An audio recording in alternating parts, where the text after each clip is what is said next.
Hi there. It's your second favorite DP right here, okay? No, that's Deadpool, you silly little Hufflepuff. Anyways, I'm gonna need you to shut up that pretty little mouth of yours and pay attention because the show's about to start, alright? And, I don't know about you, but I know who's my vote for sexiest ex-soldier turned pop culture show host. Alright, enough foreplay. Let's get on with the show.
Every week's an epic feat.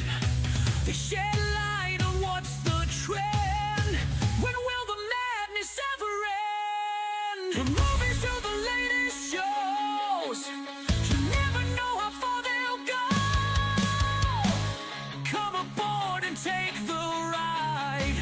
Let's uncover what's inside. Warriors of the night, here to fight. Pop culture explosions in the spotlight. Tune in for laughter and some cheers. Legends rising through the years.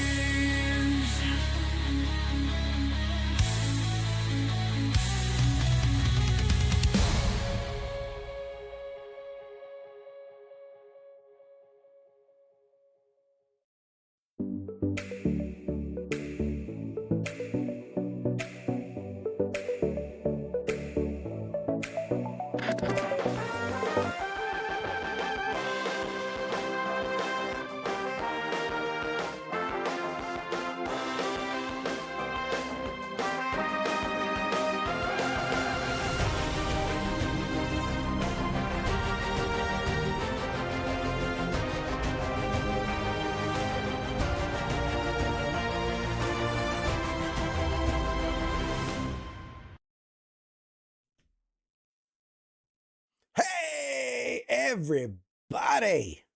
What is up? It is Tuesday, What's the date today? August 4th, 2026. And this is episode 249 of Pop Culture Warrior, the show where I stay up to date on all the ins and outs of what's happening in pop culture so you don't have to. Evening, y'all. Brought to you by Double Time Sports Drink. It's not where it's going to be. It came in and I didn't have anywhere else to put it yet, so I just put it there. But I can't do this alone. Ladies and gentlemen, let's bring in the mouth from the south. He is not in the bubble like he's supposed to be. Hang on. Yeah, somebody showed up at the last damn minute and then the bubble's not working. Go figure. God damn it. No, we'll just stop what we're doing here. We'll just stop. It's fine. We'll all just stop and wait. Let's see, co-host. Put that in, fix that up. Hang on, hold. Somebody decides to show up at the last goddamn second, so I don't have time to make sure that things are working correctly. And let's close that. Let's try this again. Welcome to co-host. Bye bye, everybody. I hate you so much. I hate you so much. Somebody didn't have 6 fucking links to join in. I was sitting in the room for like 20 minutes. Like, this fucking guy's not showing up. Oh, man. So many things. Anyway. So, hey, everybody. Welcome. It's Tuesday night. It's Pop Culture Warrior. How you guys doing tonight? How's it going? Mike's good echo. Fucking... You guys want to confirm that Mike has an echo, by all means, please Sounds confirm. like a robot. You sound like the Rubit. All right, sorry. I actually was running a little behind just because I've been doing some things. Why is that acting like that? Hang on. Oh, excuse me. How do I get this? No, don't know what you're doing. Hang on. There it goes. All right, sorry. I had my stuff on the wrong monitor. Whew. Anyway, moving on. Hi, everybody. Anyone want to confess their sins? All the time. All the time. I got plenty to go on. It is Tuesday. There's things happening. Have you seen the Spider-Mans? Do we not? Never heard of it. Never heard of the Spider-Mans? Did you see it? Did you like it? What were your thoughts? Yeah, I saw it. I liked it. Great job. You know, any day now they're going to come to you for reviews. So I don't know why they're not already. I mean, it's got my stamp of approval. That's all they need. There you go. Mad Mike approved. We got to get one. I saw it. I saw it a few times. It was good. I liked it. Where do you rank it in the pantheon of Spider-Man films and then also just kind of superhero films in general? It's like, my thing is, I've never been big on Spider-Man. It's well known. He's like the Superman of the Marvel universe. Just like kind of overrated, little gay, but you know. Anyways, oh my God, sorry. What? You're a grown man. You like little teenage boys. Yes. Do we need to get fucking Chris Anderson up in here? In lycra, full body tight, slimming spandex. Did you text? Anyways, no, it was good. It was a little depressing. So apparently we can't talk about spoilers. I got no friends. They don't know me. I'm so sad.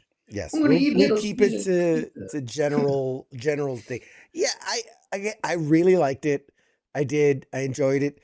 I think it's one of the. I got to say this in a way. It's one of the best Spider-Man movies, right? And that it like Spider-Man shines in this movie. Like the movement, the fighting, the web swinging.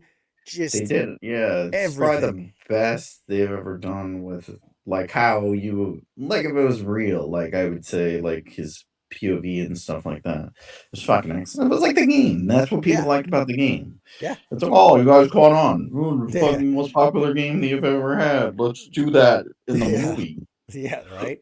Like, how hard instead was of just that? having them swinging and then like slowly fighting one person.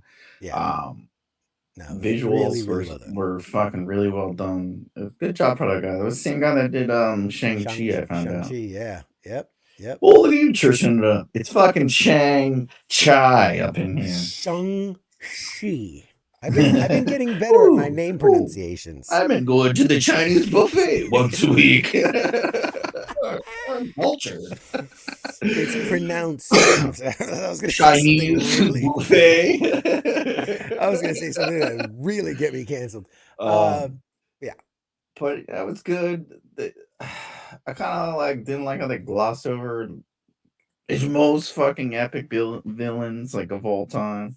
Yeah, Um, yeah. I was excited, and remember, my prediction before the film was that all these villains that they were talking about were going to be nothing more than a quick yeah, like montage. ba ba ba ba, and You know, but I was anyways, disappointed in that. Yeah, and then it's like he's always like a gateway to the next Avengers thing too, which is kind of annoying. It's like yeah, just give him his own thing, man. yeah, Just let him flow. And there was like a lot of stuff I felt wasn't, I don't know, wasn't really necessary. But yeah, then I thought about it. I was like, well, he's always been like a team up kind of character, I guess. yeah. Only like the movies made him kind of like his own thing, but Okay, first off, I feel like, okay, you can't speak on Spider-Man because you just, the mythos is just all wrong, all wrong. yeah, It wasn't until the popularity of the movies, and really going back to like the animated series, where they started making him a team up kind of character. Because the same thing that happened with Wolverine, where once he got big on TV and films, and everyone was gravitating to that character, they're like, let's put him on every team working with every other guy so they could just rub up against them and get some of that love. that's Um, true. because Spider-Man was for years was like, that's why his rogues gallery is so good, just because he for years was on his own. And then the minute, like I remember in the 90s when the cartoon came out, his popularity starts to rise, and then in the 2000s with the Tobey Maguire movie, it shot up through the roof. And then it was Spider-Man and Friends everywhere you go. It was fucking, he's on the They Avengers. He's on the still keep Fantastic doing Four. that, He's on the yeah. Defenders. He's working with Punisher. He's working with Moon Knight. He's a goddamn galactic fucking superhero. He's got like, I was like, what the fuck? I love Spider-Man, but Jesus Christ, he is fucking everywhere. Yeah, he was like the whole center of Civil War and all that Yeah, stuff. And it's yeah. like, He was the I don't center of know. every I'm kind of major tired fucking of thing. team up stuff. I thought they should have done like I don't know, just let him do his own thing, man. Yeah. Yeah. He could Yeah. have fought like all those guys himself, and I don't know. Honestly, I think, look, I did enjoy the movie. I did like the movie. Let's just put that to bed.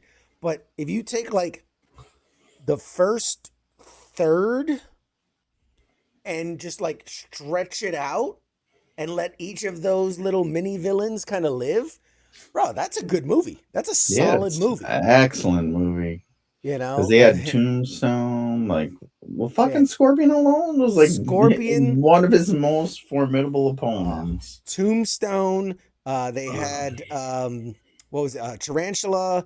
They And the had Rogat guy. Boomerang, and then the dude with the chrome dome that kind of looks like a slim down fucking juggernaut. Yeah, But Rhino. you could, the hand I was don't in it a think- little bit. Like you could You have could even. That's what I easily. thought it was going to be, the hand and Yeah. Scorpion, until they're like, let's do the X-Men with it, and it's like, why? Yes. Why does he always So have to be a gateway for Marvel? Like, it's kind of annoying. I'm so tired of it. again, they're trying to I draft. think that's why I like the his- last one a little more, because at least like they brought in the old Spider-Mans Yeah. and stuff, and It was a Spider-Man story. It was really Even Spider-Man the- focus. the Jake Gyllenhaal one, it was more just like that. But So That's my little peeve with it. And then it's like, and then you put in the X-Men. Well, well, I don't know how they're gonna go with it because Disney owns it now. Possibly. X people. Anything could happen. X people. Anything. I don't know if they can even use X anymore. It might be too hardcore, but anyway, a mutant. It's too For transphobic. mutants, the mutants. Anyways, Yeah, and then it's like that movie's not coming out for like fucking 3 or 4 more years. They said after Secret Wars they're gonna tackle the X-Men movie, the mutant saga. Yeah, but and then I read that I don't know how to say his name. Oh, K-Fed, K-Fag, Kevin Feige. Yeah, there we go. He said they tried it with another villain and it didn't work well or whatever, and people speculated like who could be, which was ones I never heard of. And then he's like, "Oh, we just went with someone pitched that, and we went with that." And so there was a couple of different things, and like Tom Holland talked about how he wanted to lean a little more into the body horror of it. So I think he was like the actual the Spider-Man transformation where he gets like the extra arms. that was good with the thing. I was hoping they were gonna do it like, like cool. the fucking Even do the whole night, like do the fake out. It's a nightmare sequence, right? Yeah, like he wakes right? up from the dream where he's just like, and like eating MJ's face and shit. Like that would have been awesome, that would have been cool. Whatever. Somebody said Carnage, Wayne Eggers and Carnage. That was a different movie. That was the Venom movies. They don't exist. They're not. Yeah, thank God they said they're not doing those anymore for now. Knock on wood, man. Oh, dude made a fuck ton of money. That everyone's fucking saw it, and I don't know how anyone didn't see it. What the fuck were you guys doing? Yeah, made what 355 million. Speaking of a butt fuck lot of movie money. Spider-Man Brand New Day has recorded the biggest box office opening in American history. They did get the biggest one? It pulled, just on Friday alone, it pulled in 100 million. Just on the Friday. Well, Sunday they had 355, and then they said I guess they wait till Monday to total it? Yeah. Because 357 was the record, and that was Endgame. Avengers, Endgame. So let's see. Let's go to domestic. I saw in 3D too. Like I was there. I saw his package and everything. It was great. I think that's why I like it so much. Weekend records. Here we go. I'm looking at largest posted opening weekend. Yes, largest opening weekend. It has all time Spider-Man Brand New Day at $360.09 million. Nice. So it beat out Avengers Endgame by a whopping $3 million. I think it cost $250 or $235 to make. It was $2 something to make. Yeah. Which is pretty good. They used a lot of special effects. This is pretty good. And so that's the opening. The opening beat it by 3 million. And then it says total gross. So it's already halfway to Endgame's total gross. So Endgame total gross was 858. They're and we're talking U.S. We're talking specifically U.S. We're not talking about worldwide. But it set a record in like China too, because it came out there too. It was like 200 something million, which is surprising. I didn't know they let them watch, anything besides. They're allowed to watch movies over there. What? Yeah. No. Well, like North Korea, you're only allowed to watch Kim Jong-un stuff or whatever. Oh, China, I figured was the same way. You can only watch whatever his name is. It had the largest Ping Chow or whatever the fuck that guy's name is. Largest American opening in North Korea at a whopping $7. They sold one ticket. One person watched it. He was executed shortly after. He didn't even finish the movie. So my favorite thing I saw was, I guess on Friday, like it was fucking hacked and it was on the internet like all night long. And they're like, oh, and I'm like, oh no way, Sony got hacked. No, why? Yeah. How? What? Sony? Huh? What? No. It's like, well, I don't know how we got hacked. We had our password as password 1. We previously used just password. I don't get it. We saved the movie on our PlayStation 5. I don't understand how it got hacked. Yeah, How did it get leaked? we totally we got like 6 PlayStation 5 set up, you know, and we all have password 12345. Yeah. But no, That was my yes. favorite. I was like, what? No. So now it is the record holder for biggest opening weekend. It is the record holder for, where is it? I just saw it. Wide opening weekend. Ew, that sounds gross. Wide opening weekend. Wow. It's got the You record watching for from LA? biggest opening weekend in Bet July. you have the biggest opening.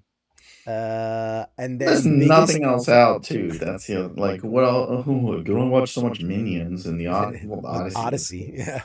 That already made a fuck ton of money too. So it's like, yeah, of course it's gonna do well. It's not competing against shit.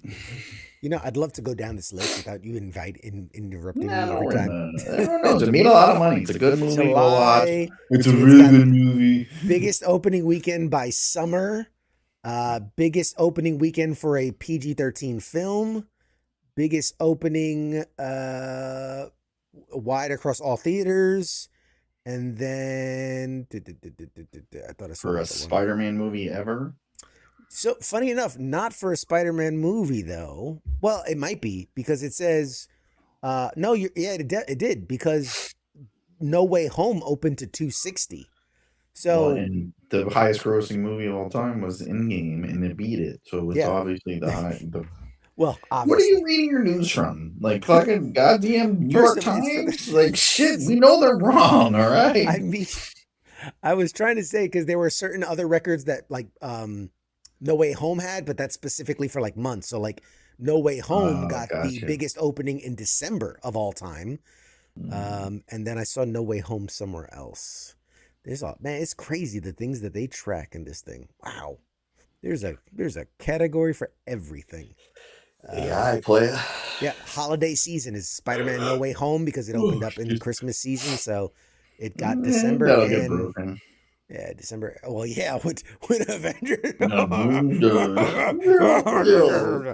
nuggy called Doomsday. Nothing says Christmas like Doomsday. Better enjoy it while you can. Get the posters printed out now. Yeah, so that would be interesting. Spider-Man's gonna be in it. Spoiler. No, he won't. He's not. He won't be in Doomsday. He'll be in Secret War though. See, that's the trick. Is they're doing the Infinity War Endgame angle where you do like half of the people in one movie and then the other half in the other movie. But yeah, so but I mean, congratulations, Spider-Man. What a phenomenal achievement to be the highest grossing movie in an opening weekend of all time. That's crazy. Fuck you, Sony. No, fuck him. Because now it gives Sony money to make stupid shit. Everyone knows most of that's going to Disney for how much they it's put into it. It was all Kevin Feige. Like, if it wasn't for him, they would have nothing. I mean, that's fair. He's like the Jesus of Marvel Comics. Okay, that is fair. That is fair. So I mean, I love that people say like, oh, you know, no, I love that people. Funny thing. Hold on. Please. I was walking in to see it, and someone's like, "Oh, Amy Pascal. That she's related to who's the guy from Mandalorian and every other movie? Pedro. She's like, oh, I think that's Pedro's wife." I never even thought of that.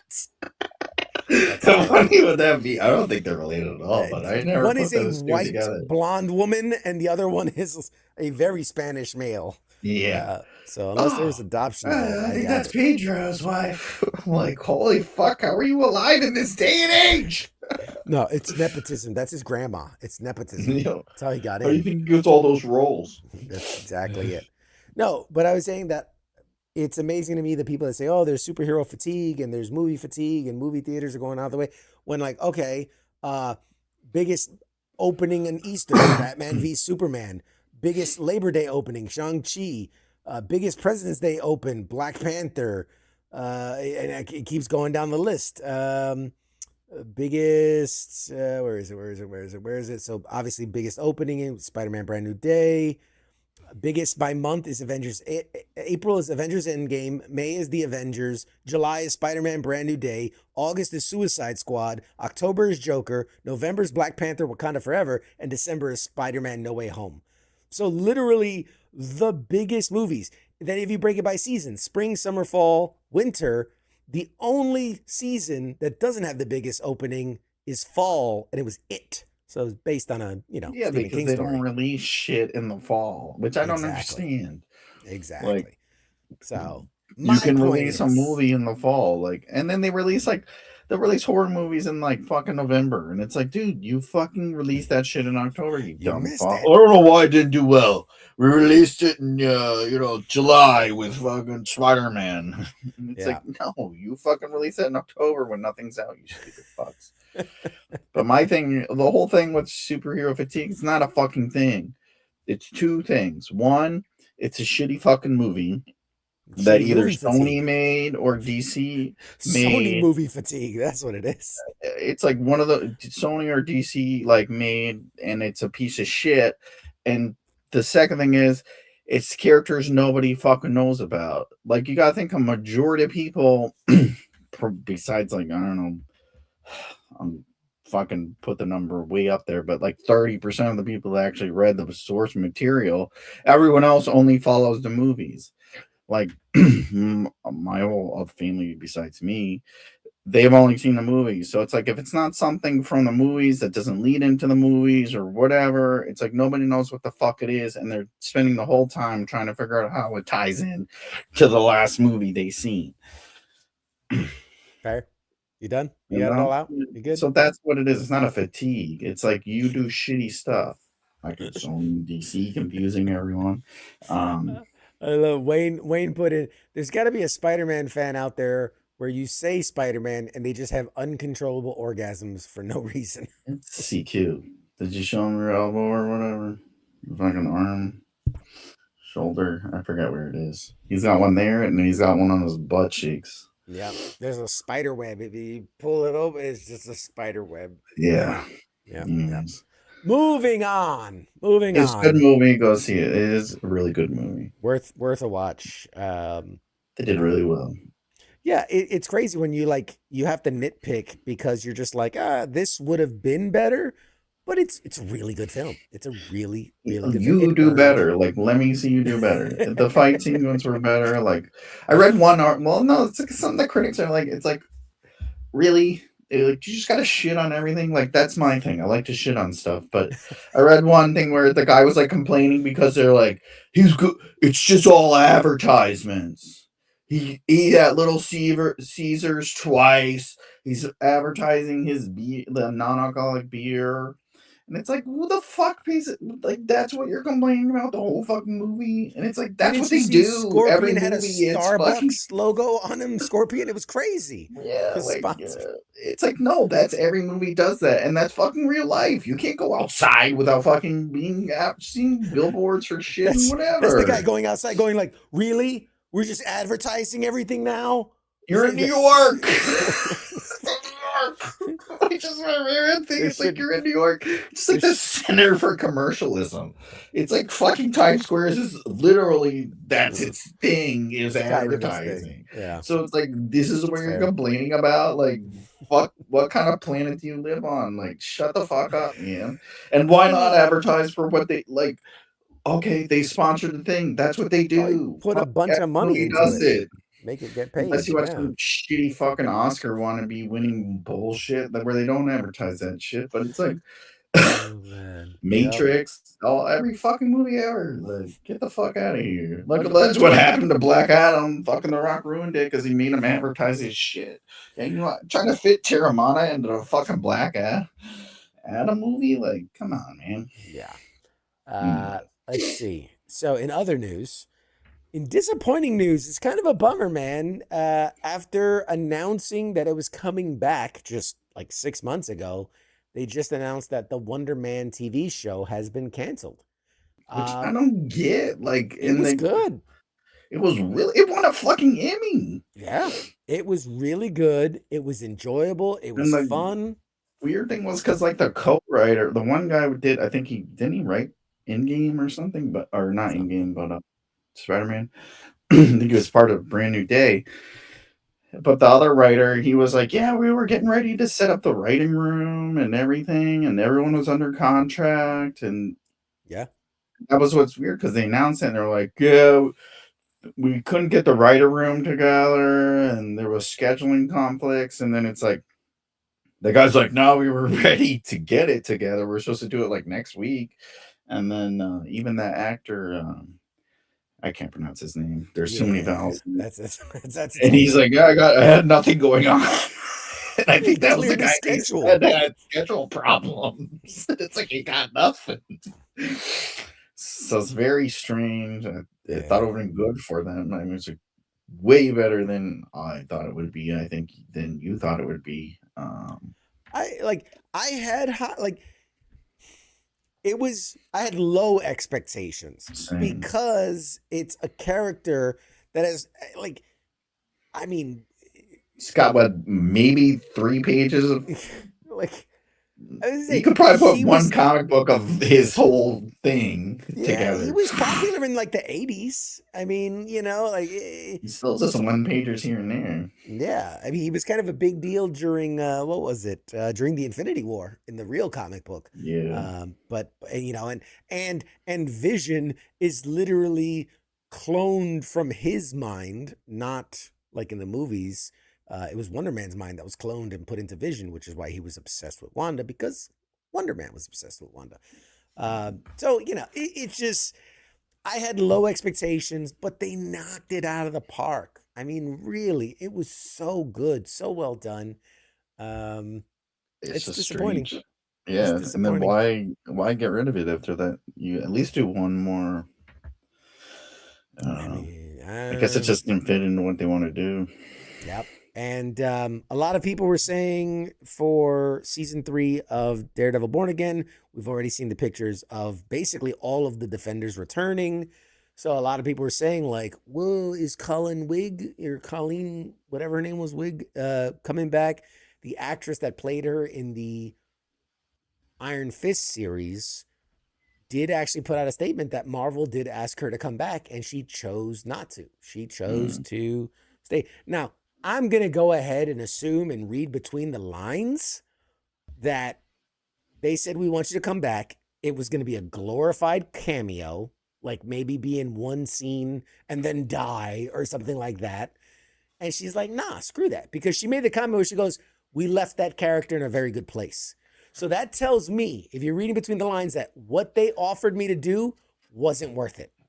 Yeah, it's probably like a background in the like dojo or something. Yeah. Or they pull a Maria Hill from Secret Invasion. You're like, "Oh, we got Maria Hill." And she's dead in the first episode, in the first Yeah. 10 minutes. So, because every hero needs there's the old trope, what it's called, the girlfriend in the fridge, where, he needs the reason to, "Oh, I must avenge you." Ah. So she would have probably been just revenge bait. And she's like, "Nah, screw that. I'm not going to, get back into shape and do all this and all that. And then, just to be in one scene and then get killed." So she's like, "Fuck that. I don't need that money." So there's that. And then, side note to that is a lot of people were wondering, well, hey, are we going to get Rosario Dawson coming back as the night nurse because she did so much of the thing? Turns out she did film scenes and was supposed to be in Spider-Man Brand New Day. When the Punisher runs in, oh, I shouldn't be spoiling things, but there's a scene in a hospital and apparently she was going to be one of like the attending nurses. They shot the stuff and it just ended up getting cut for time and whatnot. Hmm. But it's nice to know that the night nurse is still living Whole thing. in the ether of the universe. She's out there somewhere. But yeah,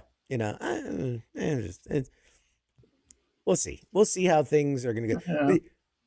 The good news, all this, and I think we kind of touched on it a tiny bit, is Sony has confirmed there are no Spider-Man spin-offs in development, no sequels, no spin-offs, no nothing. Sony has finally given up. They are waving the white flag of the Spider-Man universe, and god damn it, not a second too soon. Jesus Christ.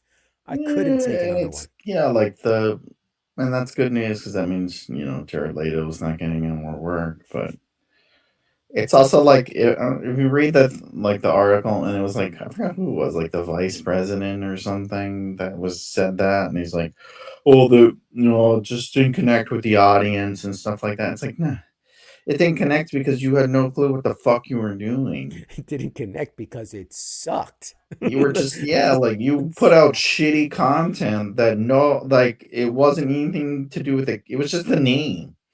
Like it would be like if we were doing your life story and it just like had me in it the whole time or whatever.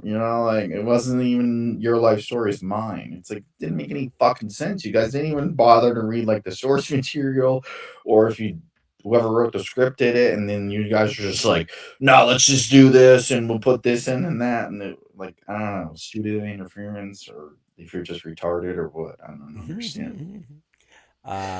Just pay Kevin Feige to write all the shit to tell you what to do, I guess. I mean, seriously, just let him play with all the toys and just film it. And that's what all the fans are like, oh yeah, we'll sell it back tomorrow. And it's like they're never gonna sell it back. They really should. They really should. In other news, in non-comic book, non-superhero, non-Spider-Man news, horror's been seeing a big return to form, man. We're seeing a lot of horror, with the It spin-off series and, The guy, that YouTube guy that I like, this movie was really Obsession, I think it was called. Obsession. That is it. I had to talk about Obsession. I haven't really You touched watched on that? it. Yeah. Oh my God, yeah. No, you did.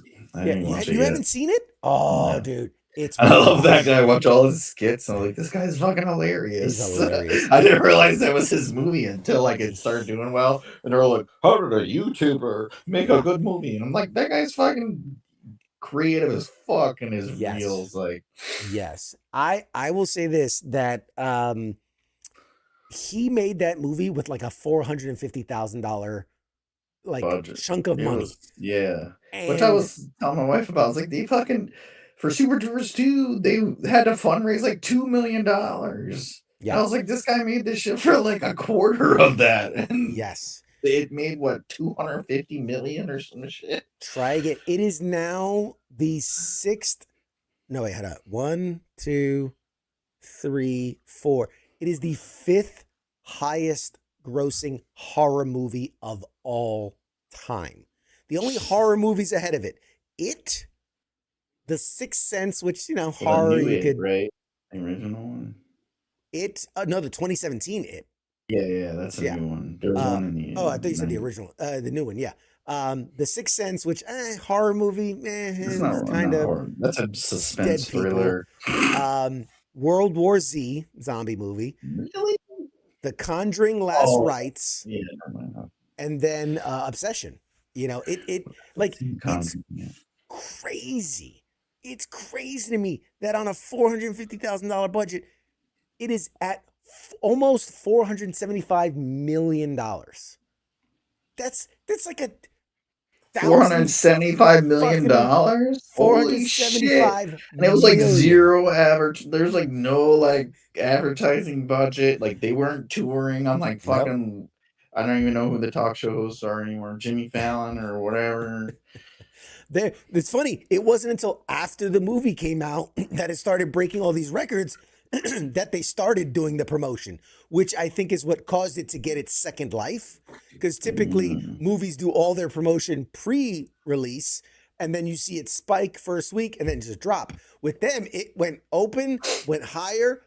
At that point, now they're on talk shows, getting interviewed and all that, and then it spiked even higher. But yeah, I mean, well deserved. I gotta say, the movie is so good, and it's not a slasher film. It's not an over-the-top gory film. There's a couple moments, I wouldn't even classify them as jump scares, but there's a couple moments where it's like, ah, and you're like, ah. But it is the why? Let me ask you this. Why have some of the best horror movies to come out lately are from the minds of comedic geniuses? Think about that. With Jordan Peele, right? With all his horror movies being through the roof. And now you got Clive. You got the other YouTuber that did Iron Lung, Markiplier, and then the guy that did Backrooms is a little known. He's like a commercial director, So, I mean, the number one horror movie is Barbie. That's funny. But yeah, no, which they're not gonna make part 2 because they don't want to get paid on. Yeah, God. obviously. God.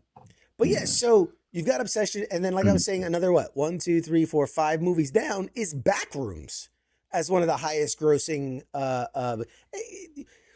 It's like that's not even like fair though, because it's like he made it, like you said, for $450K.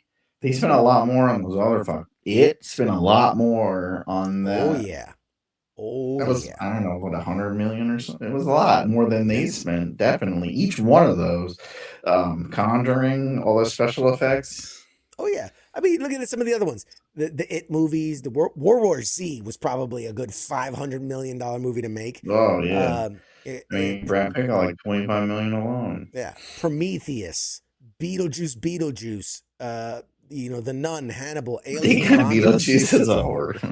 I know it's funny, but yeah.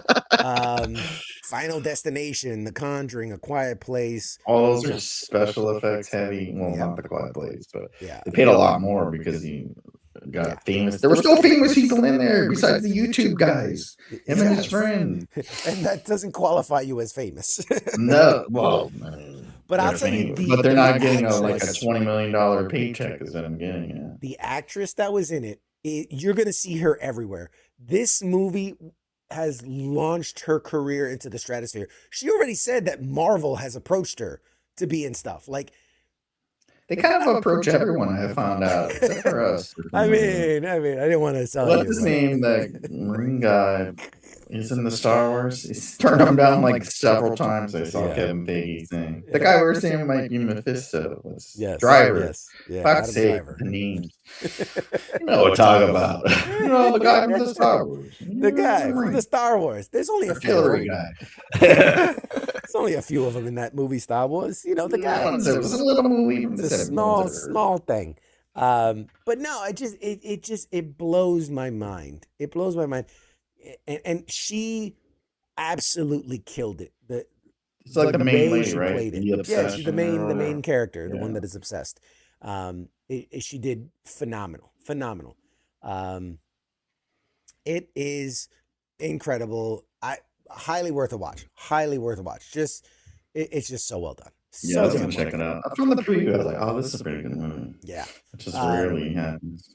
And then, so they were talking about like, oh, how are we gonna are they gonna do a sequel? You know how it is. Immediately something says, oh, are they gonna do a sequel?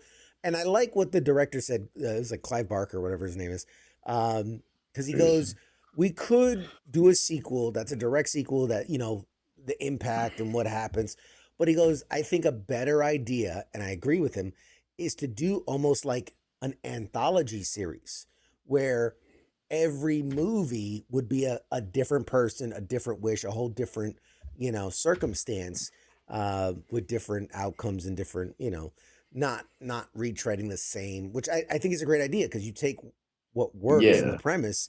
And, I mean, obviously, like I said, the actress she fucking nails it because it is purely acting on her part where she kind of switches, and oh man, like there's no special effects, there's no prosthetics. It's just her emoting, and like she's one character, and then she's somebody. And yeah, she does so good, so damn good. That's what I was gonna say about Spider-Man. I didn't like was that how they did that with Jean Grey. It's like, oh yeah, I was like, it's kind of fucking. But I was like, then like, yeah, how do you get the? I guess it's like because it's like, how else do you express that Yeah, because if you just go like, your control? Like all of a sudden you're just like, and it would just be like us talking or whatever. But that's how it would be in real life. I mean, you're not gonna be like, you orgasm every time you're like, like what? I don't know why, but every time I jump into someone's mind, they fucking shit themselves. Like, she's inside me. I don't know. They could have just said like, I got a headache, and then I don't know. But yeah, it was like a jerk, like they just got possessed. And I'm like, I mean, that's kind of a weird reaction. she's hitting it with force. Force. She's like, Yeah, bam, shooting her mind into yours. She slams her brain into yours. You're like, I ah. see, like when they introduce the professor, like, okay, you gotta go in slower, so that way you don't break their necks. You gotta ease. Yeah. It's like you're just shooting out. You gotta, they gotta lubricate your mind. I'm like, you're gonna, because everyone's got like neck problems now. Like everybody, the next movie, everyone's like, paralyzed. They're like, they're fine. They're just really tired. Like, I got paralyzed. Did you notice that they're all like, wow? And I was like, God damn, that hurts my neck just watching it. Like, or my back. They're like, my back, my neck. I want a post-credit scene where it's everybody with the neck collars just walking around New York. I want a fucking skit with Matt Murdock, and like, if you've been fucking possessed by Jean Grey and you have body damage, call this number now. Girl, oh God.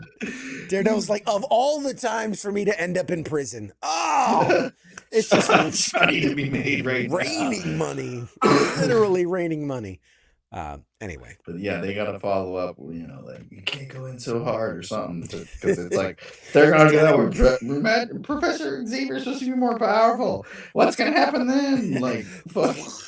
Your fucking just gonna explode? Like, fuck sakes. No, I don't want you to read my mind. I don't feel like fucking dying. Like, hold on, I gotta stretch. Like, he's like, you ever stretch? And I'm like, yeah, hold on, before I get fucking possessed by this demon here. Jesus Christ. I wonder what kind of VA rating you can get for an astral projection possession. That's what I was gonna say too. Like, do they got like a compensation? Like, I got 30%. She fucking rocked me 3 times.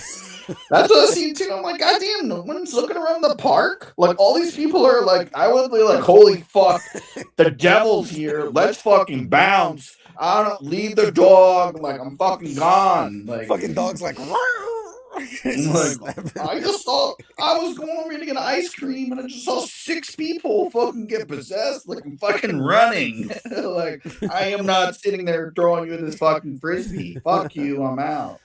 Oh God, that's too fucking funny. No, I'm fucking outie five outie. Like, Jesus Christ. Oh God, all the things that are just running through my head. Watching movies with. Oh God. It was weird though. I felt like I was watching like a fucking horror movie. But the worst part was it didn't happen when it was. Yeah, it doesn't matter. It does matter. All I was waiting for is that one person that's like waiting for the subway and they're like, and just fly right in front of the bus, just right? Train. Well, she fucking killed like 7 people too. I'm like, just gonna let this happen? Yeah. Like, that poor guy was picking up trash and then got hit by a cab. Bam! I'm like, you better hurry up. And I'm like, you just killed that guy. So the VA said adjustment and anxiety, neck broken due to psychic takeover disorder. Yes, that's it right there. That's give you 0%. I'll give you -5. Anyway, in other news, and they cast Emma Frost. That's the rumor. That's the rumor. It still hasn't been officially confirmed, but that is the rumor. It hasn't been officially confirmed? It has not been. Not at all. And I thought it was weird too, because I'm like, why would you cast that character now out of everyone else that hasn't been cast? And the movie's like 3 years out, 4 years out. I don't know. I don't And know. You know, there's a lot. There's a lot to be said about all that. and it also like that far out, like what happened to the Blade guy? Dude, they're saying that one's pretty much dead. They're saying Oh it's yeah, pretty and I much get dead. it. It doesn't fit in anywhere. Well, I thought of it during the movie, and I was like, you could have fit him in, but the only way to fit him in, they could have did it with Doctor Strange and the Madness. Mm-hmm. I thought that would have been a good thing because you would have the only way you can introduce him in the way they got shit Multiverse. now Yeah. is Yeah. easy if you have to fucking introduce vampires in some way, shape, or form. Yeah. So you have to do it with somebody that does like mythic shit. So the multiverse of madness, they could have like had somebody get they did zombies, you could have had somebody get bit by vampires or whatever. And then you could have like the night nurse or somebody like, oh, this lady got bit, we gotta help her, and then they have the baby, and then he's doing a thing where he's slicing people up. And the other option would be like if they introduced is it Mephisto, the Yeah, Satan dude? Mephisto. Yeah. Yeah. You do Mephisto. What's the guy with the shit, the diamond in his Mr. forehead? Sinister. Mr. Sinister. But you have to introduce vampires some way, shape, or form in the universe at some point to bring him in, because otherwise it's stupid. Because that's the thing. He's half vampire. Why is he gonna fight? He's a fucking half vampire guy with a sword. Well, He's not gonna go up against. He's not gonna be a fucking Avenger. Least we forget, for those, there have been supernatural and mythological things added to the universe because Werewolf by Night introduced the fact that there are werewolves. Yeah, but it's like a one-off. That I guess they could have did a show with him, but not a movie. Part of the universe, so it just means just it too exists within the confusing. universe. But it's better if they showed something like. I gotcha. Or my favorite thing was, I don't know if I should put it out there because they're gonna steal my shit. Is if they're gonna do Constantine 2, perfect fucking. That's a They DC. could kind of team up. Yeah. Constantine is DC, brother. That's right. whole different company. Yeah, so they're fucked. This is what I would say. The whole idea, like, you can bring Blade within the universe without actually introducing vampires. Here's how, right? You acknowledge that they exist, that they're out there, but they are secretive and their numbers aren't very high because of guys like Blade and the whole thing. So you introduce him and put him like as part of the team up of do the fucking, what were they called? The Marvel Knights or the whatever. Midnight Suns. Midnight Suns, Marvel Knights. But put him together with Moon Knight. Put him together with one of the Sorcerer Supremes. Put him together with fucking Ghost Rider now. Like Ghost Rider, exactly. Fucking there you go. That's your in, and keep it. It could be supernatural. Doesn't have to be vampire focused, but there could be that element to it. I mean, we have a Mephisto. Fucking but I feel like Dracula. That's more of a fucking a Disney Plus show, not a movie. Yeah, I think it would be better as a show, honestly, because a you movie could do like the dude with the Moon Knight. Fuck's sake. The something like that. Moon. He's Which kind now of a I knight. think about it, that was all like yes, that's what I'm saying. Bullshit too. I think the same way they did the Defenders and they did each show and then led up to Defenders, you could do a quick season of Blade, Moon Knight, Ghost Rider, whatever, and then lead it up into a whatever, Midnight Suns, Marvel Knights, whatever you want to call it. And I think it could work. I think it could work. You do that's the way to go. It's not a movie. It's not gonna be the movie when they had the movies with. It's not that. That's it. Like they did the Wesley Snipes. They did the Nick Cage. It's time. Because otherwise, you're just copying. Like it's just a redo, which is not gonna do well. Yeah, it'll be Sony level, Jared Leto type stuff. Yeah. You might as well put him in there as like the main villain. I mean. He would be the main villain if you put him in the movie. No matter what character he's playing, he's the main villain. At least they realized, props to him for it's not going to go anywhere. they should have told the guy instead of holding him on contract for however many years. But Yeah, it it's a doesn't fit bummer. into what they're doing outside of like we said, Yeah, like a one-off like a Disney Plus filler. It's a filler thing. It's it not was going to lead so into anything weird else. when they included his voice at the end of Eternals. One of the post-credit scenes of Eternals was when Kit Harington gets the sword to become whatever it was, Black Knight or whatever his name is, and you hear a voice going like, "Are you sure you know how to use that?" And that was actually Mahershala Ali in as Blade showing up, which I thought that was such a weird thing. But at the time, that's what they were saying. Oh, they're leading up to Midnight Suns and that kind of version of it. But yeah, it is what it is. I just Good on them. yeah It wouldn't have worked out, and it would yeah. have just been weird. Because, like I said, everyone's gonna connect it. They're like, "Where does it fit in?" And it's like, "No, it's its own thing." It's like the Batman 2. It's like, "No, it's not our thing, but if it does good, it might be our thing." I don't know. Shh, they're saying that I am Spider-Man. Ignore the mask in the background. It's just a prop. Anyway, in other news, should we tell them that what we talked about? Like, do we excite the audience that we're doing a thing like that it's happening? Do we leave it in suspense? Do we Yeah, we hint at it? gotta build it up, Got to man. build up to it. All right. So there's a thing. Well, I'm gonna do this my best Mad Mike impression.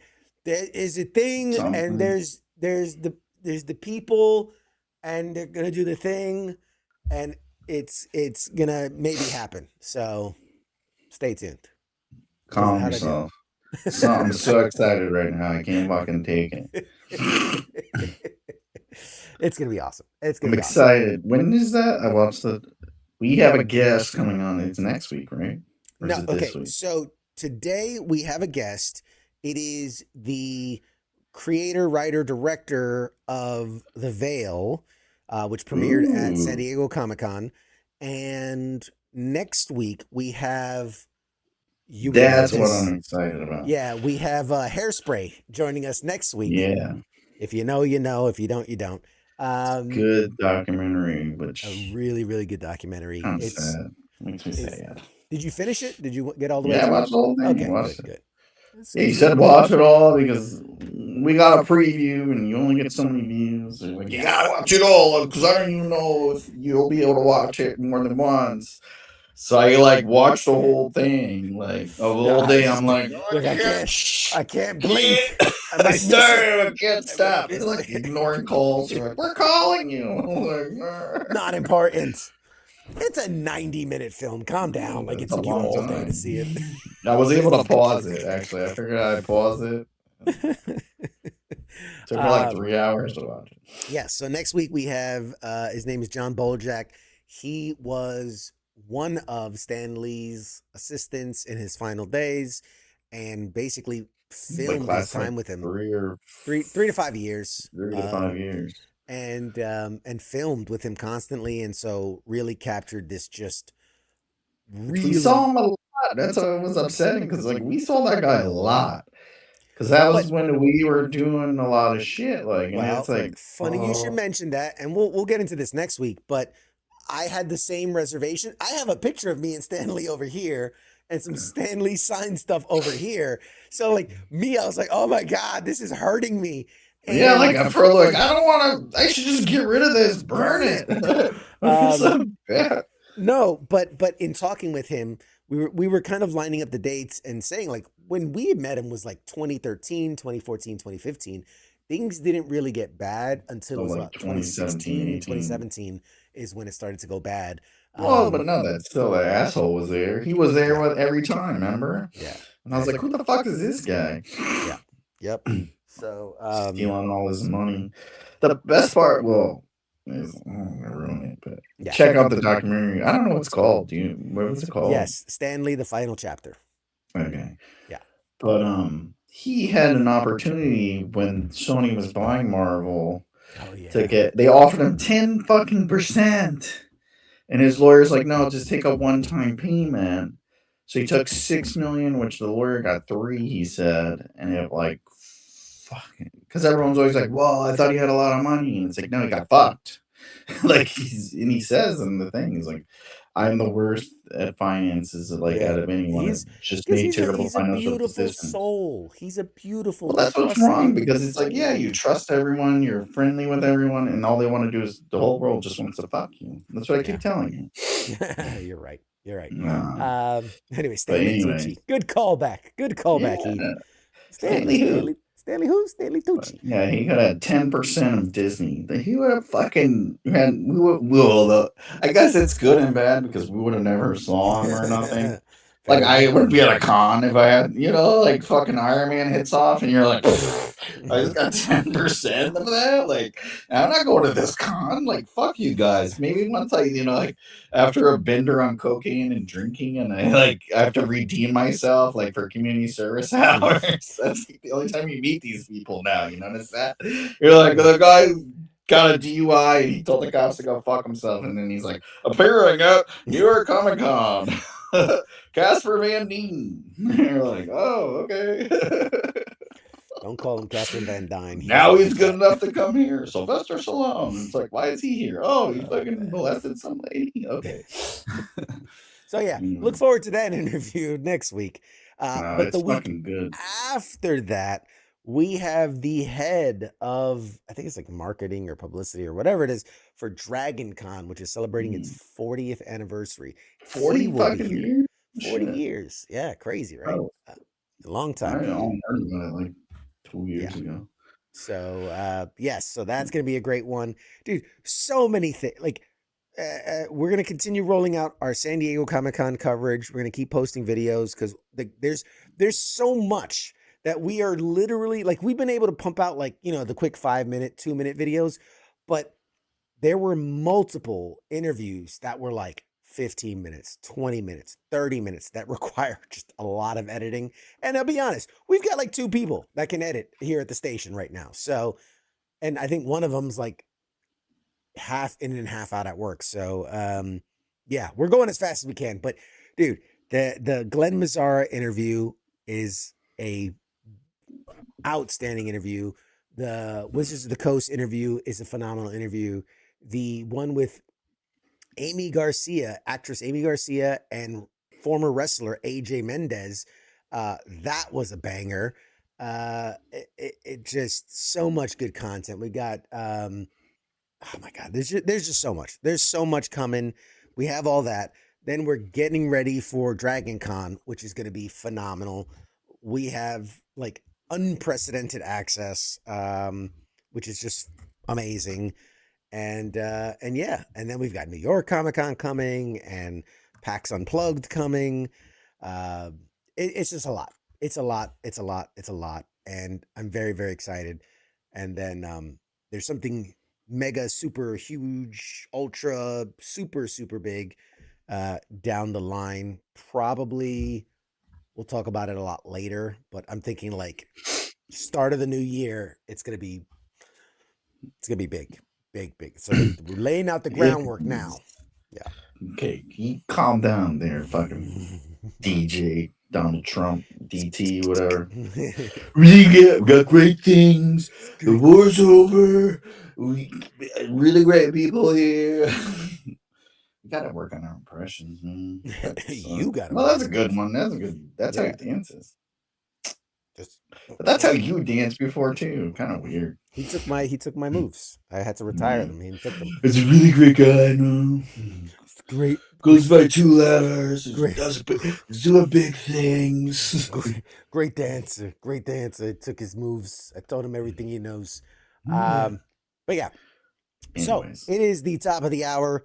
We'll toss to a short break, and when we come back, we have the interview with the creatives behind the Vale Origins. You're going to love this interview. It's short. It's about 30 minutes. It is pre-recorded because we were gearing up for San Diego Comic-Con and we just couldn't make it work time-wise. It was schedules. It's a bitch. But it's a short 30-minute interview. It's going to be great. And you heard it. There it is. It's Mad Mike's bedtime, everybody. That is the 9 p.m. There's the Clip subtle. it. Like, let's just be our outro. Like, all right, like, you got And every time anything? you're gonna cue it up. That. Anyway, Mad Mike, before we let you go, anything you want to say to the crowd? Nope. Just once, I'd like you to have something. A That's my fucking soliloquy, thing, man. a fucking limerick, a fucking old wives' tale, a dirty joke. I don't care. I don't like you telling me what I should be doing. That is absolutely it. All right. Well, ladies and gentlemen, we will be back with more show right after this. We'll see you next week, Mike. Bye. Later, Pooh.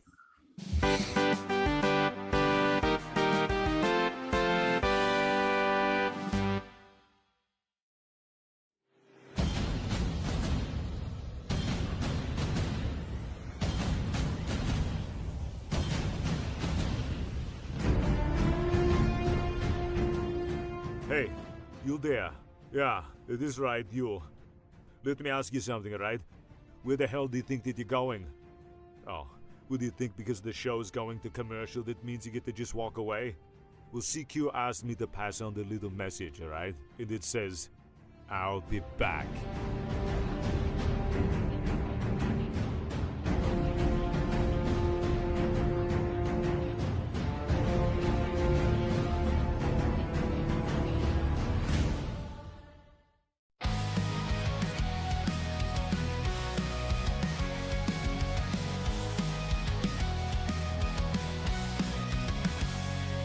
In the shadows of the city bright, where heroes rise and take the fight, there's a voice that breaks the night.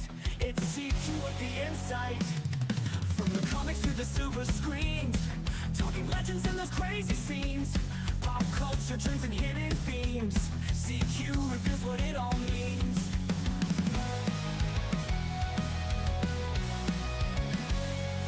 From the comics to the silver screens, talking legends and those crazy scenes, pop culture trends and hidden themes. CQ reveals what it all means. Pop culture warrior here to ignite, guiding through the tales of light. With CQ leading the charge so bright, we're ready for another flight. Pop culture warrior here to ignite, guiding through the tales of light. With CQ leading the charge so bright, we're ready for another flight.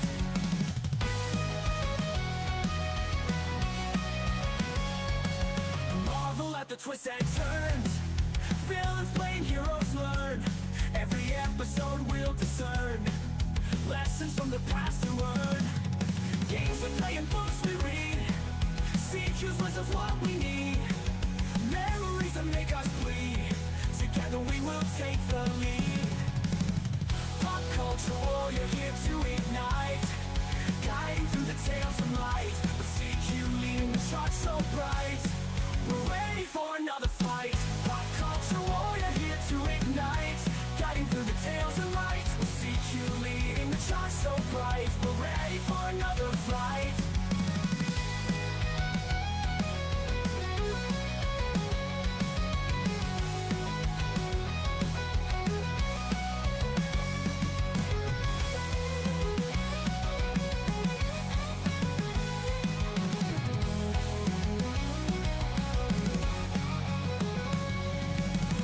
Pop culture warrior here to ignite, guiding through the tales of light. With CQ leading the charge so bright, we're ready for another flight.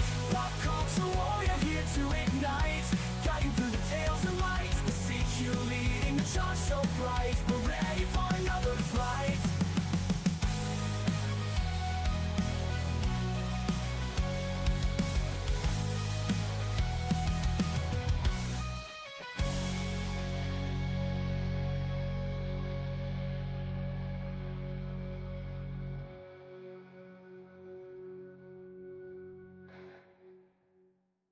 Hi there. You're watching Pop Culture Warrior. This is the way.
Hey everybody, welcome back. Welcome back. It is Pop Culture Warrior. Very excited to share with you my interview. So let me begin with my introductions. At a time when most conversations about artificial intelligence focus on what technology could replace, the Val. Uh, hmm, let's let's try that again. This is the good thing about not being live. Oh wait, I am live. What am I talking about? All right. At a time when most conversations about artificial intelligence focus on what technology could replace, the Vale Origins ask a more interesting question. What can it help us imagine? This hybrid live action and animated short follows a grieving inventor family brought back together through their young son's creativity and the extraordinary virtual world they build around it. It also serves as a prequel to the best selling novel, The Veil, and stars legendary performer Leah Salonga. I had the chance to sit down with the writer and director, Abigale Hing Wen, and animation director, John Aoshima, to talk about building the world, blending animation with live action, and keeping human connection at the center of a story that is driven by technology. Please enjoy the conversation with the team behind The Veil Origins. I'm Abigale Hing Wen. I am the author of the novel The Veil and the writer-director of the short film prequel to The Veil, which is going to have its world premiere at San Diego Comic-Con. Hi, I'm John Aoshima. I was the animation director for the Vale Origin short. First and foremost, thank you guys for being here and being part of this. We always like to start kind of on a fun note. So I'm curious what each of you are kind of currently geeking out about right now, right? Whether it's movies or TVs or games or comics, what's kind of captured your attention lately outside of your own project, of course? Oh yeah, I was about to launch into that. I feel like all I'm doing is like getting ready to go to San Diego Comic-Con. They gave us an 884 person room, which is both exciting and wow. terrifying. I have never had my very own panel there. I've spoken just twice over the past 2 years, so it's all very new for me. But I'm excited. John and I are actually part of this organization called Ven, and they just put all the panels of Ven members, and there's like a whole bunch of them. So like there's people on the Walking Dead panel, and gosh, I can't even name them all, but we're excited. I'm excited to go see all of my friends' panels. All right. What about you, Same John? here. Yeah, same here. I'm just catching up to all this because I was just on a business trip in Japan and that's a whole other story. But yeah, I wasn't even sure if I could make San Diego Comic-Con, but I was like, I hope I can make it because, this is an important moment for the short and I was able to like move the schedule around to make the event happen or be able to attend the event. So I'm very, very, excited for this weekend. And I also have a separate panel for at Japan House in LA, which is because it is the 60th anniversary for the Ultraman hero for Tsuburaya. And so they're bringing this documentary that I was part of to LA, and they're going to screen it and have a panel. So I'm excited to be part of this big big month weekend of panels and interviews. You guys are going to be very, very busy. So for people that are maybe discovering the Veil for the very first time, I'd love to hear from you guys. What's the elevator pitch, right? Why do you think this resonates with an audience today? So the story in the novel is about an inventor family led by this 13-year-old kid, Brian Lee, who creates an AI-generated virtual fantasy world. And I actually wrote the novel in 2015, 10 years prior to publication, long before anybody knew what AI generation was, and I wasn't able to publish it for that reason. My agent at the time said, "No one knows what this is. No one's going to read this book." And as you know, like it's everywhere now. Like it's in the zeitgeist. And so I think the timing is just perfect. And then the short film prequel sets up the emotional core of why this AI virtual reality world is so important to the family. Yeah. And John, if you're pitching it to people, what angle do you come at it from? Well, for me, like, yeah, it's rare for anyone in animation to be part of something where you get to be integrate live action or have animation be part of live action. And what makes this one special is it is told through a perspective of a young boy named Bran and how he's able to take a challenging moment of his life, but the the power of a child's imagination, the ability to persevere through these hard times and tap into his own imagination, and which creates this opportunity for even his parents to like be inspired and dive in and bring the family together. Beautiful. I love it. Abigail, you've built this universe across books, films, and now animation. When you're creating a world that large, like where do you even begin? How conceptually, how does this kernel kind of bloom into this thing? Yeah, honestly, I didn't set out to do that at all. I just wrote this story. It was my creative thesis when I was a student at Vermont College of Fine Arts for my MFA. And I was lucky enough to get Martine Levitt, who her project for you is you would write a whole novel in a semester. And that's what I did. This is the book. So it was great to have her looking over my shoulder. And, the high concept was always there, this inventor family that creates this AI generated virtual fantasy world. And I think it's grown in a way I'd never anticipated. So, we started off actually, it was a dead novel, and then wanted to I wanted to move into directing, and I was told I needed a calling card. And when I looked at my portfolio, this story made sense because I could see a discrete story in the prequel. Little did I know that it would be so complicated to do a hybrid live action and animation. So I just kind of jumped in. We raised money, we crewed up, and we cast, and we were so thrilled to get Leia Salonga to headline the entire short film for us. And then after that, like one of my former interns from Harvard had messaged me, and she said, I'm now in an animation program for grad school. Is there a project I can do for a student project? And so she ended up building the Roblox game, our Roblox Obby game. It's our first game.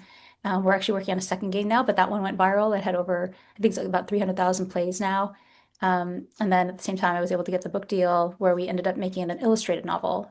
So it's like 40 plus illustrations that really, I think, helped to build out the vibrancy of this unusual world. And that was important to me, I think, to show the visuals because the technology is so new and different, that I felt like if I was really going to try to reach a lay audience, which was my intention, I would really need to make it very clear how exactly this works.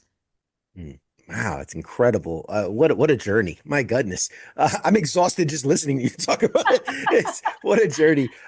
John, I mean, you've worked on some incredible animated projects over the years. What was it about the Vale that made you kind of buy in and want to be part of it? Well, I was just wrapping up a film for Netflix animation called Ultraman Rising.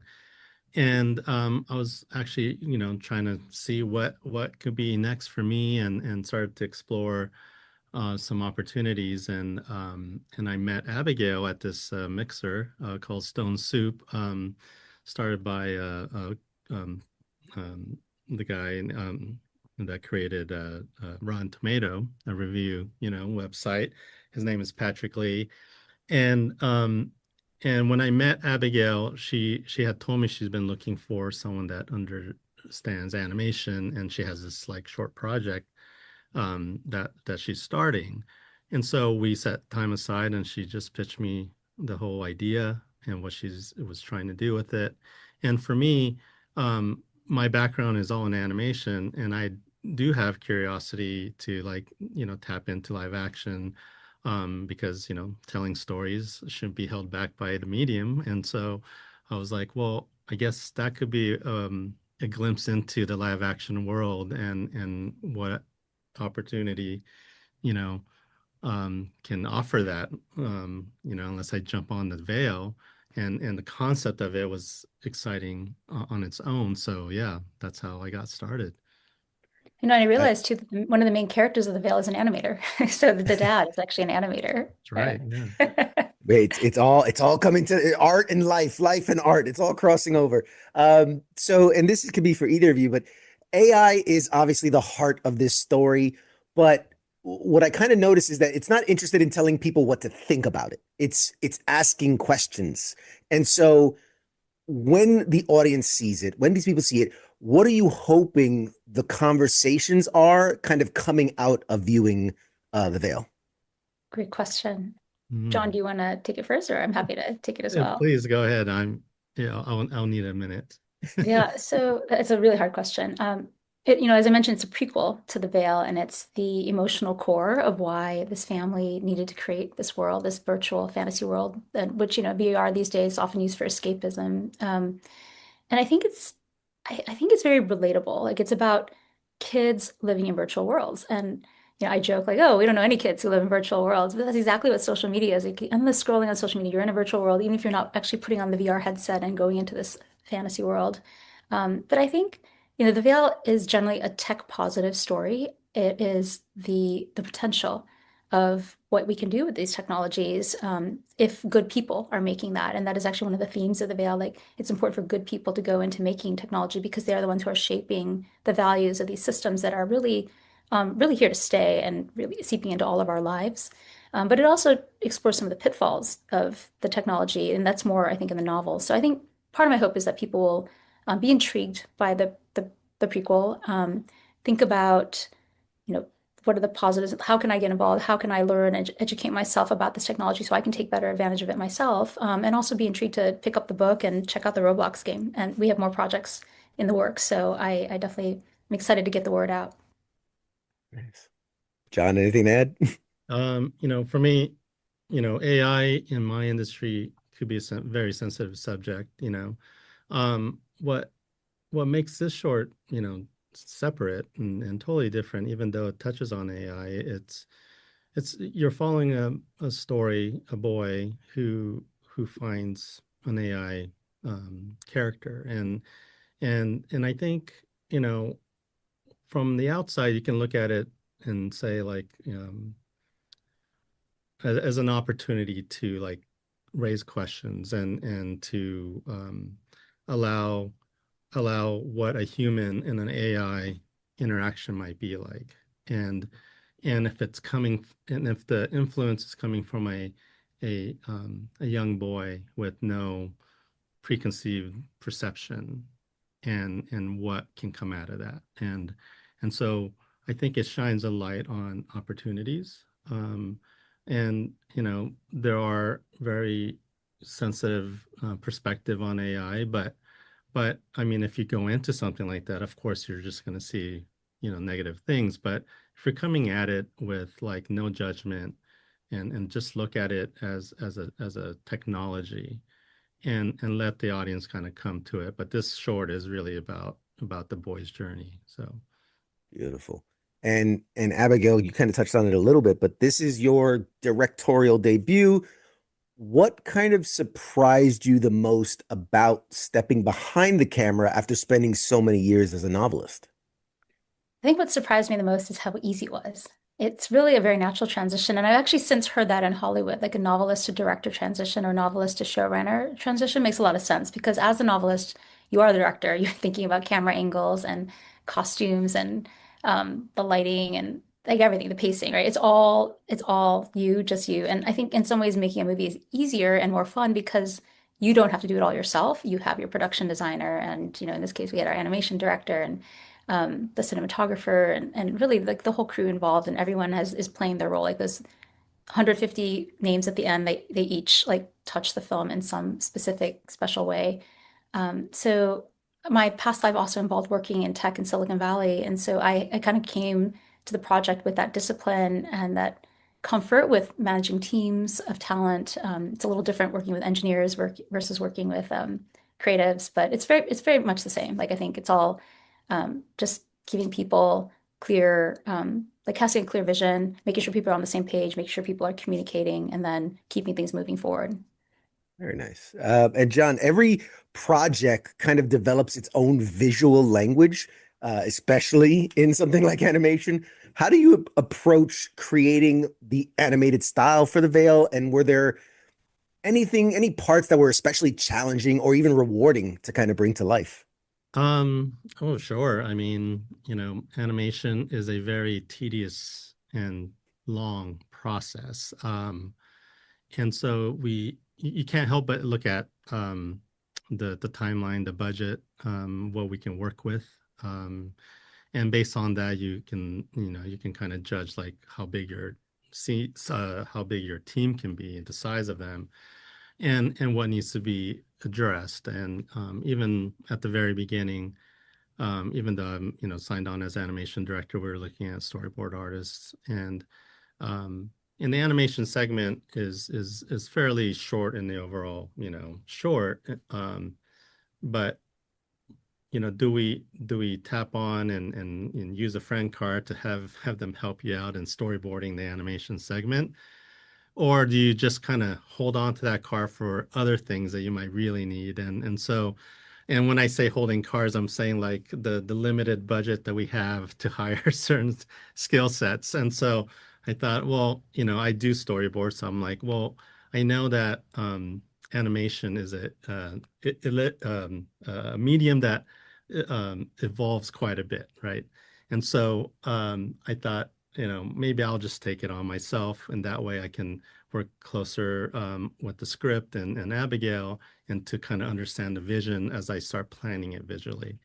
And so I think with the budget limitation and what we had to kind of convey visually on screen with animation, it helped me board in a way that is producible. And without going into all the technical shortcuts that I know how to achieve, um, there were some challenging moments there of like, oh, can we get this? Can we not? And at the end, working with Studio Show and talking to them about what's achievable. It would be nice to have this. And so they themselves have invested into the short, where they took on a lot of sweat equity and gave us a lot more than I thought we could do with the budget. So that was a big surprise and an exciting moment to have this short come together that way. That's awesome. And you kind of touched on something that I want to hit on, which is you and Abigail both come from very different creative backgrounds. So what's that collaboration look like, right? How do you each uh bring your own skill set or your own knowledge base to kind of make the project stronger? Um, for me, like I've directed shows and films, and I know that it was Abigail's first time in directing, but I've never directed live action, and so I always want to, I guess, in my past experience working with showrunners or other directors, as I was working my way up through my career, they always had a clear vision. And so it was always about like, how do I tap into Matt Groening's head and understand how he envisions the Futurama show that I worked on as a first show of my career. And so through those experiences, I knew that I didn't want to overstep. I would help guide on a technical and what might be a visual narrative, a solution, but my I didn't want anything that I had in my creative like way of or creative perspective to influence the story that she had envisioned. So that way I can be more of a complement to what she's after. All right. And Abigail, you collaborating with John? Yeah, it was so much fun. I was so honored that John agreed to come on board. And I didn't actually know, John, that you had all this in your head. So it was very easy. I think we just had really clear communication. And, I think John's described it as a trade. Like he came onto the live action set, and then I got to look over his shoulder as he was directing animation.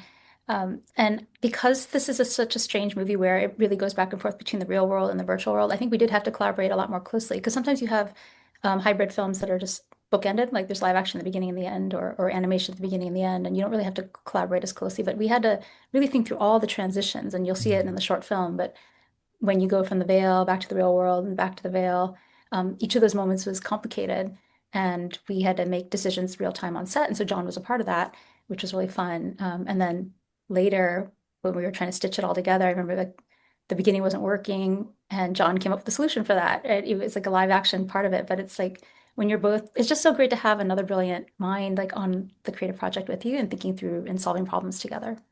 Yeah, that's incredible. And this is obviously premiering at San Diego Comic-Con, which is a place where fans love discovering the next big franchise. So, what makes San Diego Comic-Con kind of the perfect place to introduce the masses to the Vale? Oh my gosh, it's like incredible. I think it's the biggest fandom. It's the biggest fan convention in the world. And I mean, I will confess I was not that familiar with these conventions until I published Love Boat Taipei and I started getting invited to LA Comic Con, San Diego Comic Con. But I mean, this is like I'm going to go in cosplay for the first time in my life. I'm going to dress up as an elf. I've got a blue cloak, Oh, how called the red exciting. dress, and we've got all like 20 elves that are going to be running around the floor wearing these hats and distributing our collectible cards, which are new for me too. But I can't believe we have Oh, these, like cool. with the beautiful animation from the short film and the novel. Um, and I think, again, I know that's like the energy of Comic-Con. Like people are running around, they're getting exclusive looks at new IP, they're collecting cards and swag and exclusive giveaways. We're going to have t-shirts. People are going to run around with these t-shirts, like show up to the Veil screening. So I think all of it just feels like it's like a really great fit. And we weren't sure where we were going to do our world premiere. We'd done private screenings at places like Rideback Ranch and the Signet Society at Harvard. But like there's just so many places you could land for a world premiere, and I could not imagine a more perfect place. Yeah. And John, for you, are you excited for San Diego? Of What? course, I try to make it every year, and this is a very good reason to go this year, to be part of something, be on the panel, and then celebrate this achievement that we've put so much time and heart into it. Yeah. That's awesome. And Abigail, I'm curious because obviously, this is just the beginning. So, can you give us kind of a sneak peek at maybe what the long-term vision is for the Veil? Where do you hope the universe goes from here? Yeah, so the story is about a kid who creates his own, very own AI generated world, right? And I think of it as like it's his own personal Narnia, that he's decided where the sun and the moon goes, and he's created this village of elves. He names them, he's the steward of it. We're thinking about our second Roblox game, which pretty much will follow that idea of you being like the steward, the cultivator, the farmer, and the defender also, because there is a wizard that appears out of nowhere and starts to wreak havoc on Brand's world. And so the game that we're developing is similar to that.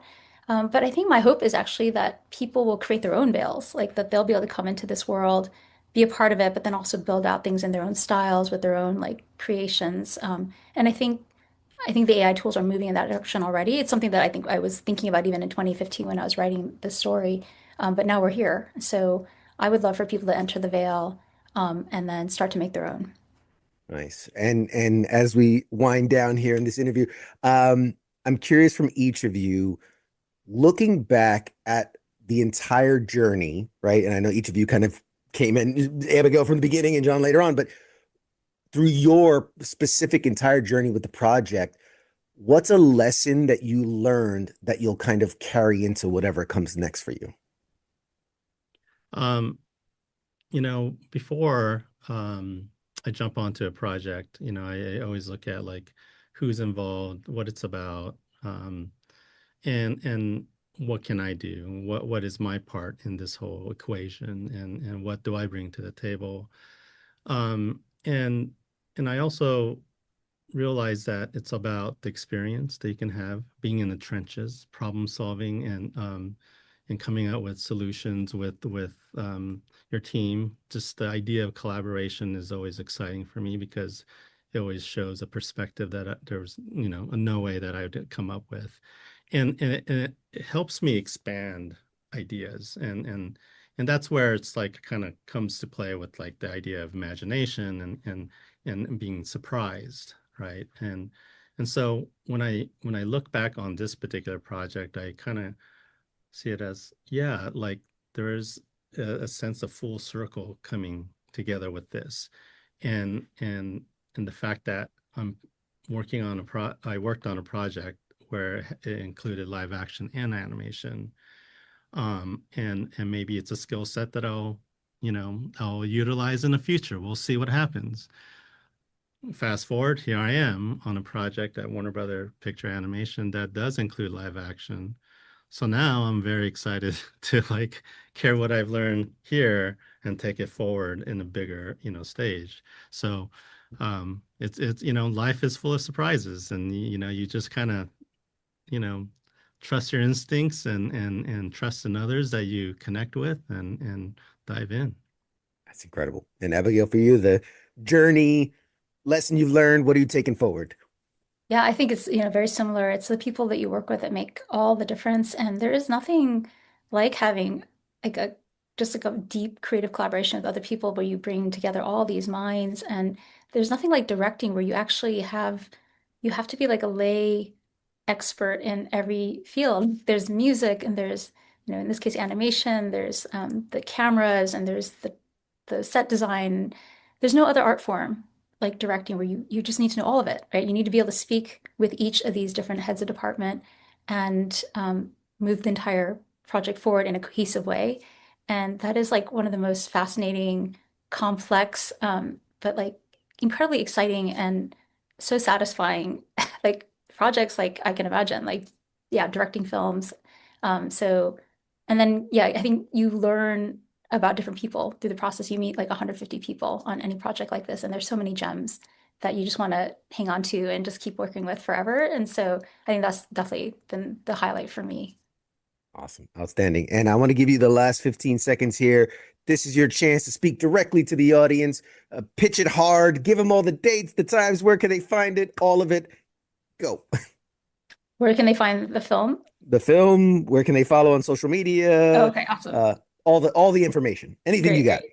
It's all Yep. you, So Abigail. go ahead. Yeah. So I think, we're post San Diego Comic-Con at the time this is coming out, but the film will be released on a certain platform. We're going to announce that shortly. So follow me on social media. I'm at Abigale Hing Wen, or better yet, sign up for my newsletter because social media only gets to 10% of my followers. You can go to my website, abigalehingwen.com. There's a little toolbar you can sign up, and I'll let you know. I'll send you a direct link to where you can watch the film. All right. I mean, that's as clean as it gets. John, you want to social media so people can follow you, support you, check out your work? Yeah, people can follow me on Instagram at John Aoshima, John with an H, John, last name Aoshima, or look up Ultraman Rising from Netflix, or you can hashtag Hello Kitty movie, and you might find my name attached to that too. So follow Hey, me there. shameless plug. We love it. We love it. I wish you guys all the best. I hope you have an absolute blast in San Diego. I know you will have an absolute blast in San Diego. I'm going to be on ground. I'll be looking for those people with cards and shirts, and I'm gonna hound And the them, big elf get some hat. pictures. And the Yeah, big the elf big red hat. elf We got hat. Yeah. we got to get Michael, we do you got to mind get the pictures. if I give a shout out to Please, Third State please. Books? Yeah. So I will say that the Vale novel is available now. It's out everywhere where books are sold, Barnes and Noble, Amazon, independent bookstores, and it came out from Third State Books, my publisher. Outstanding. So there you have it. Go find the books. Go follow the social medias. Go find the Veil. When this comes out, it's out there. Go find it. Watch it. I wish you guys all the best and the success. And I look forward to the next chapter. You got to come back and tell us when the next game is out and the next video and the next movie and the next book, all that stuff. All right. Love to do that. Thank you, Awesome. Michael. Yeah, thank you.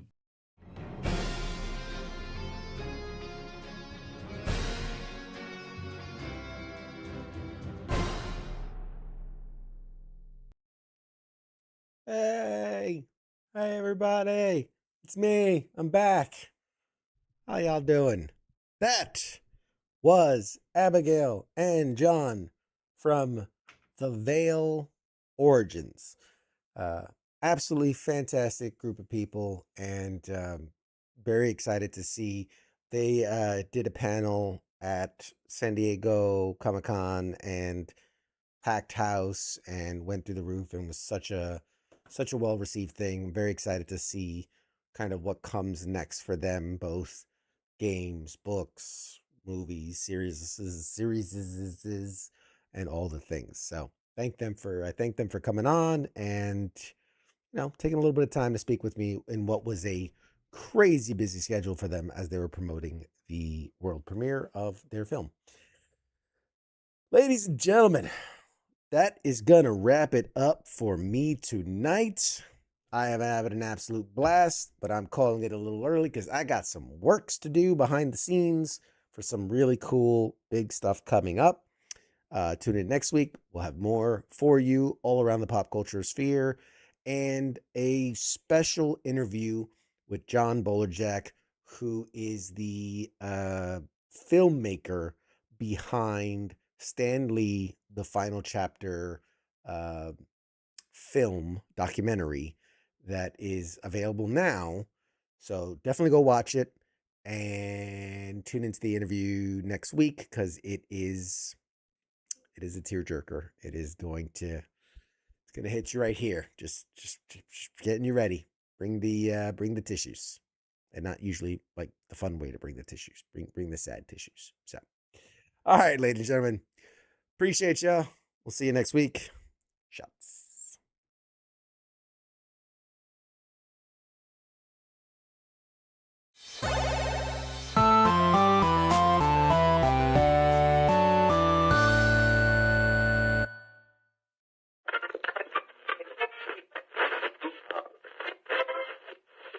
Let's see it.